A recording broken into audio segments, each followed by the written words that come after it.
The house that I lived in is situated almost on the top hill of Funchal. It was surrounded by green parks and steep roads, which led me exactly to the old town.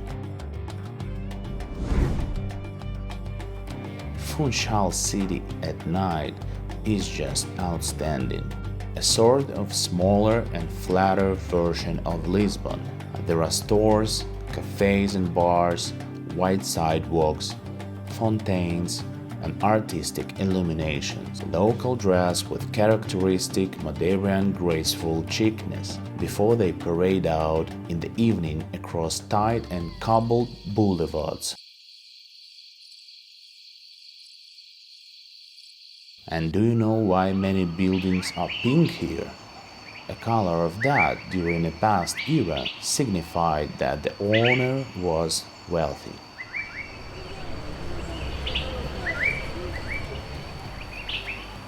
Aquamarine waves, emerald forests, gorgeous mountains, and perfect climate.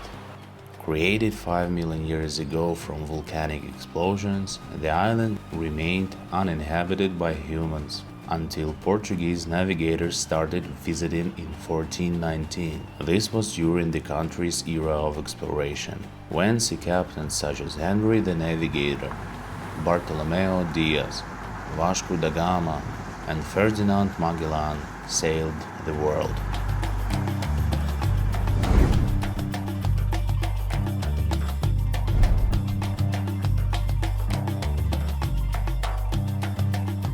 One of the best ways to get around the island is a car. As for me, I used to take a taxi for all day long and a guide who helped me to discover all the secret spots, which I've shared with you in my previous episodes. The island of Madeira is about 3 times the size of the US island of Nantucket, twice the area of the British Isle of Wight, and slightly larger than Singapore Island. Together with the islands of Porto Santo and Desertas and Selvagens, Madeira forms an autonomous region of the country of Portugal. It sits 550 miles west of the Moroccan city of Casablanca, the same distance as from Sacramento to San Diego, or from Geneva to Berlin. The Portuguese word Madeira means wood, because forests coated the island when navigators first settled its shores in the 15th century.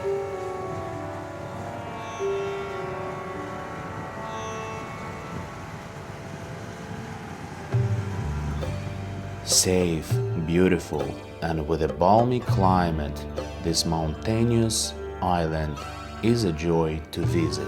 Despite its hills, it's a pretty walkable town.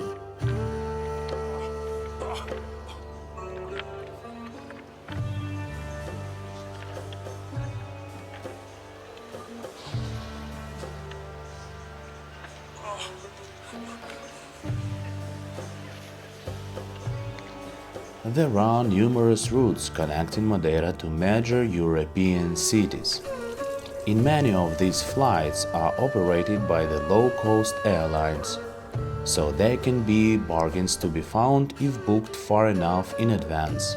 Onward travel from the airport is very easy, as there is regular bus service called the Aerobus, which connects the airport to the capital of the island, Funchal. It takes approximately 40 minutes and costs €5.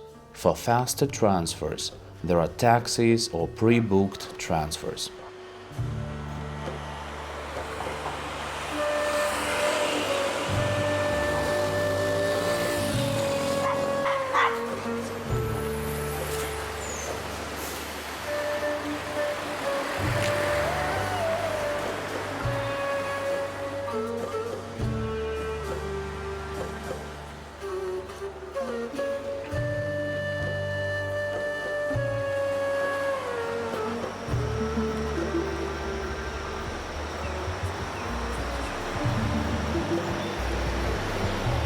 Yet Madeira was not always accessible. Until recently, exploring the island was hard. This mountainous land with rugged coasts had unsafe roads and few ports. Residents hiked over steep and rocky mountain trails to visit their neighbors. Today the nation's road network resembles that of Switzerland, with tunnels and elevated highways. This engineering allows rapid travel through the peaks, and moving from the southern to the eastern coast is now way faster.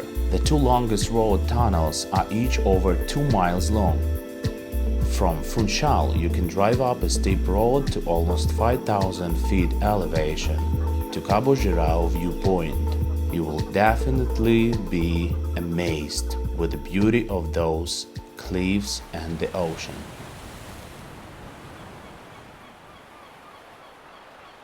Despite being warned off by various 30-something friends who claim that Madeira is for old people, I can firmly prove that it's for all ages.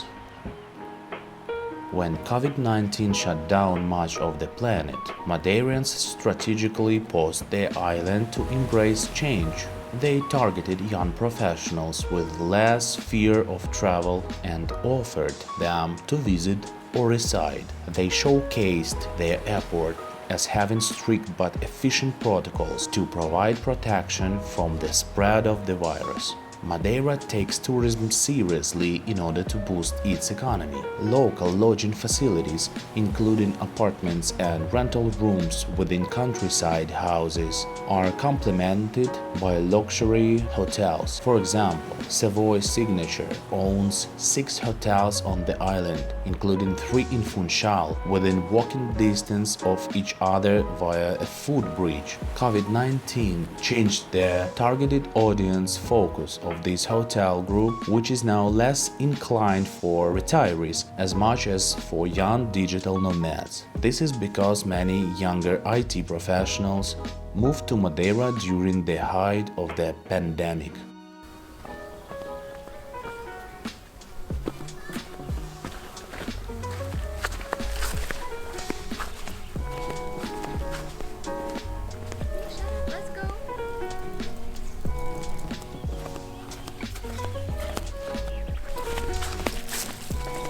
Today, promotion is also targeted for active visitors, those who want to spend less time lounging poolside and more time scuba diving, paragliding, mountain biking, hiking, and competing in triathlons, or like me, in an open water swimming tournament.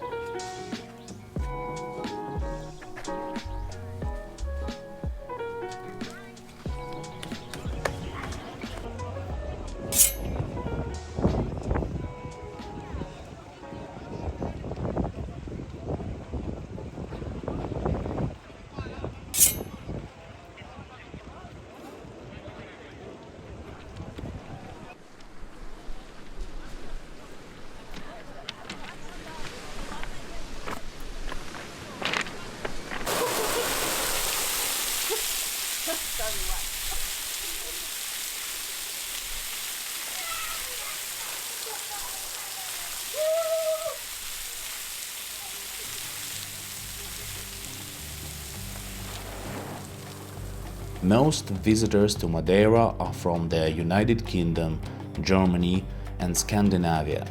Americans will increasingly be targeted now.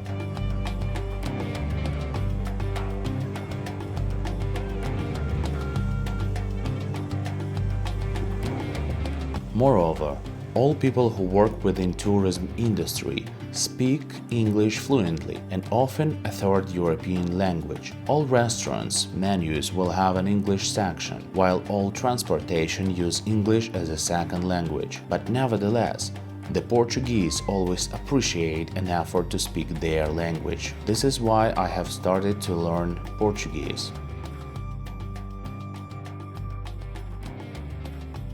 Madeira is full of levadas, a system of stone irrigation channels that crisscross the island and transport water. These levadas also make the great hiking trails. Southern Europe has good growing conditions for many fruits, veggies and plants, but Madeira has one of the best climates in the world for growing just about everything, from tropical plants to pine trees to cacti to grapes and vegetables.